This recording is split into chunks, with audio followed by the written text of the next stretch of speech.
بسم اللہ الرحمن الرحیم وذکر فإن الذکرى تنفع المؤمنین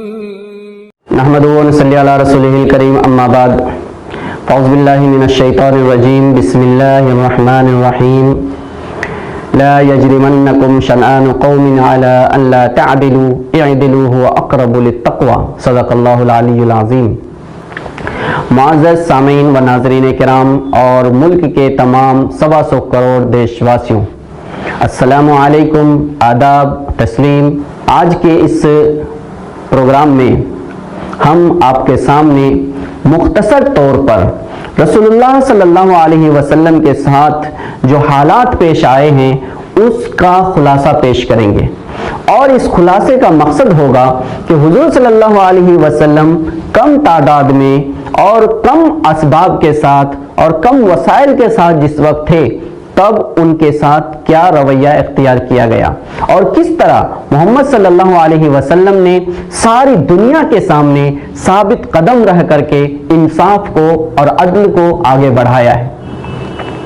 رسول اللہ صلی اللہ علیہ وسلم نے جس وقت دعوت کا کام شروع کیا، اللہ کے بارے میں بتانا شروع کیا، آخرت اور قیامت کے بارے میں لوگوں کو آگاہ کرنا شروع کیا، جب انہیں انسانی ذمہ داری اور دوسروں کے حقوق کو ادا کرنے کی تعلیم دینی شروع کی، تو سارے وہ لوگ جو رؤسا تھے، سردار تھے، وہ سب آپ صلی اللہ علیہ وسلم کے خلاف امنڈ پڑے۔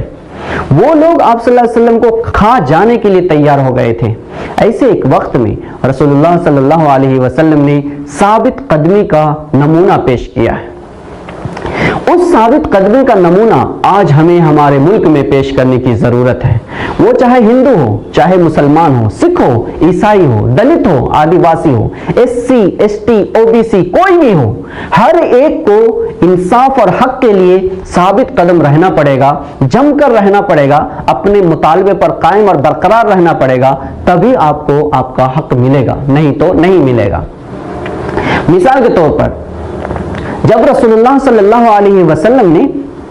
حق کی دعوت شروع کی تو آپ صلی اللہ علیہ وسلم کو روکنے کے لیے سب سے پہلے آپ کو دھمکی دی گئی، اور دھمکی بہت ہی خطرناک دھمکی۔ آپ صلی اللہ علیہ وسلم سے یہ کہا گیا کہ تم اس چیز سے باز آ جاؤ، اس کام سے باز آ جاؤ، نہیں تو ہم تمہیں ختم کر دیں گے۔ اتنا ہی نہیں، آپ صلی اللہ علیہ وسلم کے جو کفیل چچا ابو طالب تھے، ان کے پاس جا کر کے ان لوگوں نے کہا کہ محمد کو روک دو، اپنے بھتیجے کو روک لو، اگر تم نہیں روکتے ہو تو ان کے اور ہمارے بیچ سے تم ہٹ جاؤ، نہیں تو ہم تم سے جنگ کریں گے تب تک جب تک دونوں میں سے کوئی ایک باقی رہ جائے۔ جب ڈر اور دھمکی کا اثر نہیں ہوا، آپ صلی اللہ علیہ وسلم کو لالچ دے کر گمراہ کرنے کی کوشش کی گئی۔ رسول اللہ صلی اللہ علیہ وسلم کے سامنے یہ پیش کیا گیا کہ آپ کو کیا چاہیے؟ اگر لڑکی چاہیے، ہم عرب کی خوبصورت ترین لڑکی دینے کے لیے تیار ہیں۔ اگر مال چاہیے، دولت چاہیے، ہم پورے عرب کی دولت آپ کے قدموں میں رکھ دیں گے،